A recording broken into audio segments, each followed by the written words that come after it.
আসসালামু আলাইকুম। আত্মরক্ষা এবং শারীরিক ও মানসিক সুস্থতার জন্য আপনাদের সাথে রয়েছি আমি আরমান হোসেন। আজকে আপনাদের আমি শেখাবো কিভাবে মার্শাল আর্ট বা সেলফ ডিফেন্সের সময় আমাদের স্টেপিংগুলো দিব। এটা একই সাথে আমরা যখন ফাইট করি তখন কিন্তু এটা কাজে লাগায়। বিষয়টা এরকম, আমার যে স্টেপিংটা, এই যে স্টেপিং যেভাবে দাঁড়িয়েছি, এই জিনিসটা আমরা কিভাবে ধাপে ধাপে করা যায় সেটা শিখব। প্রথমে আমাদের একদম 1 2 থেকে শুরু করব। প্রথমে আমরা, হ্যাঁ, মার্শাল আর্টের ক্ষেত্রে এটা মাথায় রাখবেন যে দাঁড়ানোর সময় এই শোল্ডার গ্যাপ। সো আমার শোল্ডার গ্যাপ যদি এই দাগটা দেওয়া আছে, দাগটার বরাবর ধরি, তাহলে এটা ইজি হবে। এখান থেকে শুরু করব।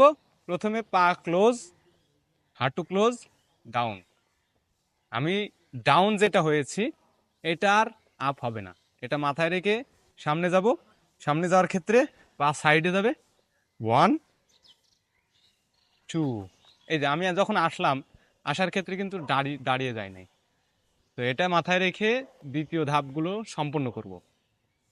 1 2 3 4। একই জিনিস রিটার্ন করেও করব। 1 2 3 4। তো এখানে অনেকগুলো বিষয় আছে যে আমি পায়ের ডিস্টেন্স কতটুকু নিব। একই সাথে দুই পাশে কি বললাম যে শোল্ডার পরিমাণ গ্যাপ। আমার পা যদি এক লাইনে থাকে তাহলে আমার ব্যালেন্সটা থাকবে না, এদিক ওদিক ঘোরাঘুরি করবে। এজন্য পাটা অবশ্যই এই শোল্ডার যে গ্যাপ আছে এই গ্যাপটা মেনটেন করে নিতে হবে। দ্বিতীয় বিষয় হচ্ছে কতটুকু সামনে পা দিব।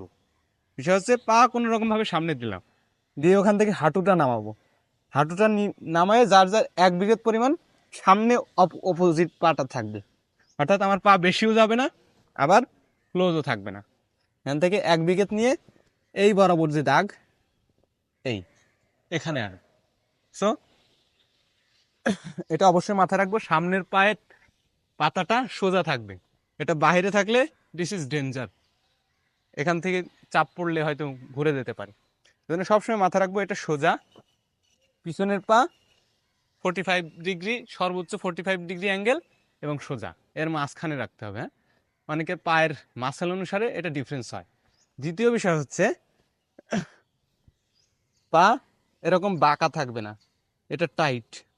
আর সামনের পায়ের ক্ষেত্রে এটা এমনভাবে রাখতে হবে যাতে আমার বডি সোজা অবস্থায় নিচে তাকাইলে আমার পা না দেখি।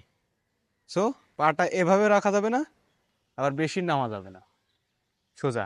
এটা ভিতরেও না আর বাহিরেও না, এটা এই, এটা হচ্ছে মূল পজিশন। এখান থেকে এই। সো এখান থেকে আমরা যে পাঞ্চটা প্র্যাকটিস করছিলাম, এই পাঞ্চটা প্র্যাকটিস করে সামনে যেতে পারি। সো আমাদের স্টেপিং হচ্ছে এই। শুরু করব কিভাবে, কোমরে হাত, ডাউন, 1 2 3, ব্যাক করব, 1 2 3। যখন এটা প্র্যাকটিস হয়ে যাবে তখন এক কাউন্টে করব, ধাপ চেঞ্জ করে এক ধাপে নিয়ে আসবে।